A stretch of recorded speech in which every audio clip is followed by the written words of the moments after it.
Welcome back to yet another video where I try and understand why certain characters exist. And today's unfortunate candidate is love elevated to the extremes. Zerloin and Rabanra and Zarbuto. Yeah, I don't even, those are the first times I've said those names ever, because no one knows these characters. And for those of you that want to say, oh, my favorite character, no, they suck, okay? They suck. No one's running this character. And on tournament participants, okay, one of the strongest categories in the game, you are not running this. So let's talk about, well, let's try to figure out why they exist, which they're in the video, so they don't have any reason to exist, okay? But I guess the focal point of the video is to show you my version of why they should exist, as well as what they should have looked like upon release, because this current kid is unfortunately not it. I'm going to discuss my issues with this unit, and then of course we'll talk about what I changed here. And again, this is not like one of those EZA videos I do. This is not like a, oh, this is what this character should look like after EZA. No, this is what they should have looked like or released like back in October of 2023 or February for global. Now, I will mention that I am currently on vacation. I'm mentioning this in every video I upload while I am gone, so that way everyone understands. If I cannot get to a specific piece of news that drops, whatever the case is, I sincerely apologize. Again, I'll try to predict a few things and, you know, release some videos just in case, but the point I'm trying to make is it's going to be hard. I'm going to be gone for 18 to 20 days, so trying to pre-move some content like it's chess out here, it's very, very difficult for a game that is very dependent or that's very like news heavy, you know, like it's hard to really, yeah, you get the point though. But again, I have a lot of things I love to talk about, a lot of things I love to yap about, and this is one of those ways that I'm basically trying to exhibit the ways that I like to enjoy this game, and that is simply talking about characters that I just don't think really have any purpose. And since I love to, you know, build kits and try to be creative, this is one of those things that I really like to do. So hopefully you enjoyed. Thank you for being here. Hopefully you subscribe and like the video if you do enjoy. Regardless, I do appreciate you again for being here, and let's hop into the video. Let's talk about our victim here, Zerloin, Rabanra, and Zarbuto. This character, I don't know why they exist. Not raising defense on super is wicked. I don't care if they do that in their kit. They should always have that in their defense. That's just a thing. Not having any base stats is also very, very, very annoying. I don't care if they get stats for having this stuff. I don't care. They should have base stats. That's just the way that works.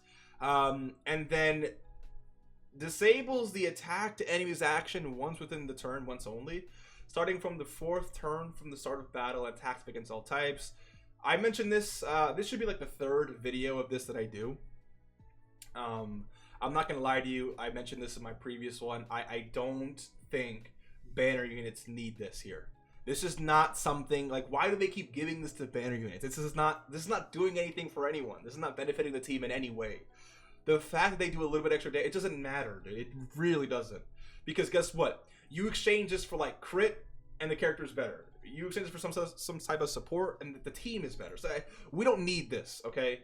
And then disabling an enemy's action once is really cool. But I have a better idea, a way better idea. And this is what I did. Let me know what you think. If this is too OP, I really don't think so.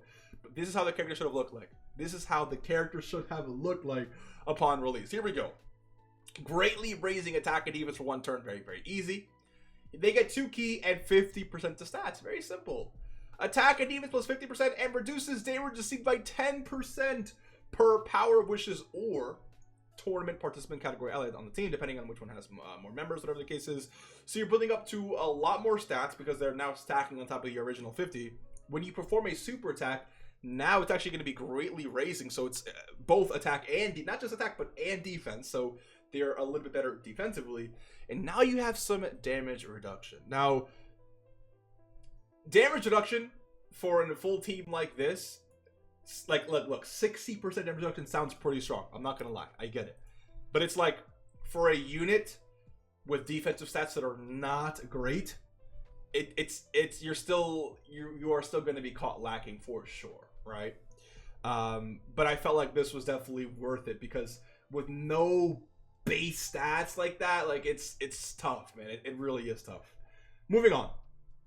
Plus an additional 200% to stats and launch an additional attack that has a great chance of becoming a super attack when performing a super attack if there's another Power of Wishes or tournament participants category ally on the team. Before, not only was it just Power of Wishes, but it was just a high chance, and it was only 100% to stats. So let's bump up the stats to 200. They definitely need it. Great chance, because why not? And then make it both Power of Wishes and why is the first condition both of those categories and the second condition not that? Because now it's like, if I run a full tournament participants team, I can't. You're telling me I can't get extra stats on super, and I can't have an extra super attack, and I come on, what are we doing? Like, it doesn't make any sense. So now this part of the passive is on super attack, they get 200% to stats. They launch additional attack that has a great chance of becoming a super, and then of course what's it called? Yeah, so okay, that's the thing I was missing. It now activates for 2 categories, not just 1.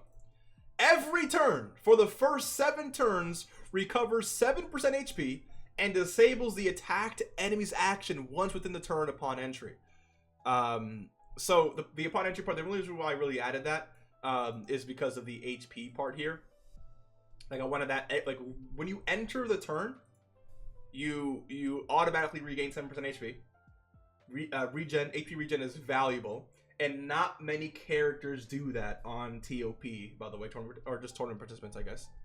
But also, when you attack, you are disabling the enemy's action.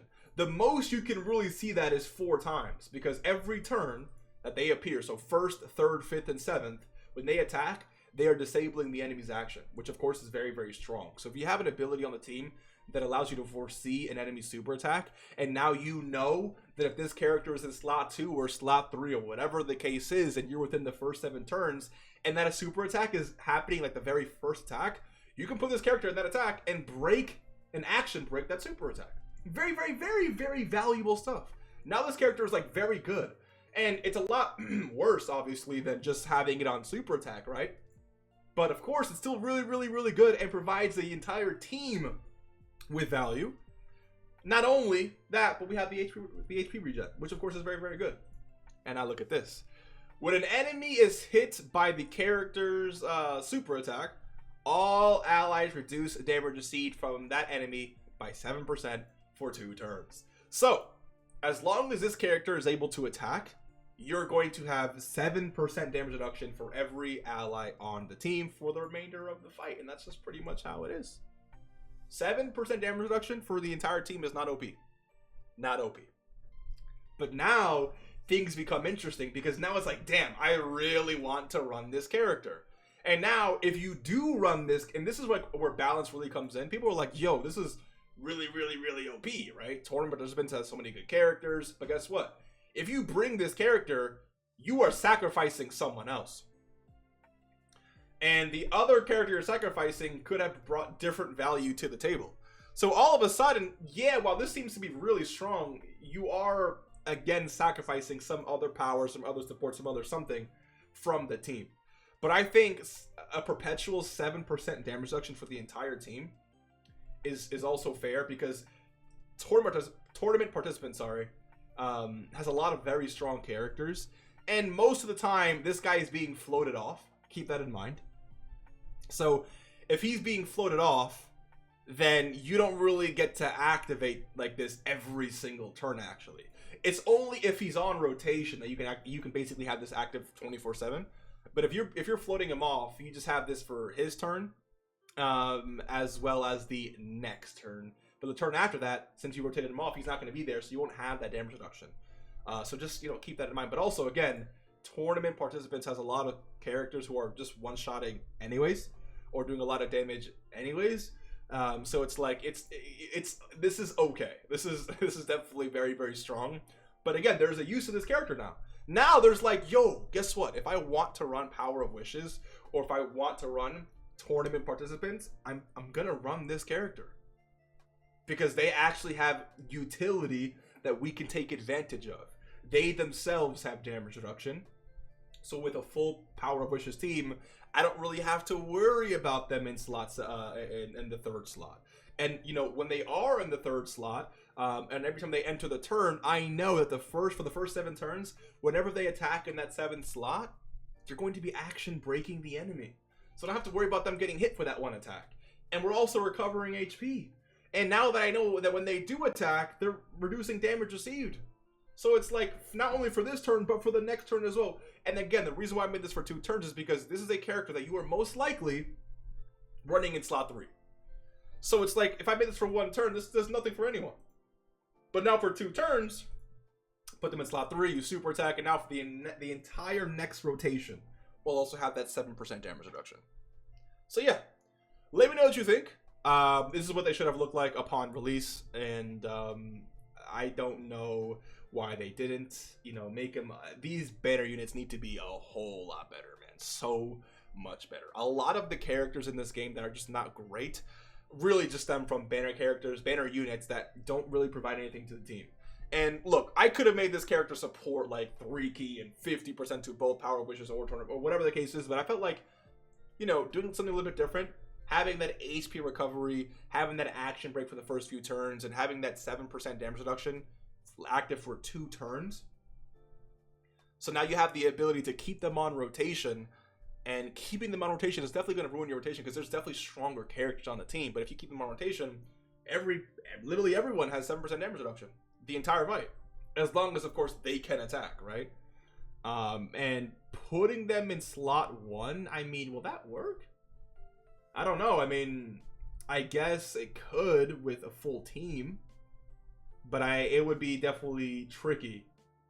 But again, if you had some sort of way to see super attacks and you knew that this unit was not getting attacked in slot 1, then you can really put this character in slot 1 with that 50-60% damage reduction, HP recovery, that action break, and then you can get to have more characters benefit from that 7% for 2 turns. So anyways, let me know what you think. Hopefully you enjoyed, and I got more videos to record for you because I'm going away. So hopefully, again, you enjoyed. I appreciate you. Merry Christmas, Happy New Year, and good night.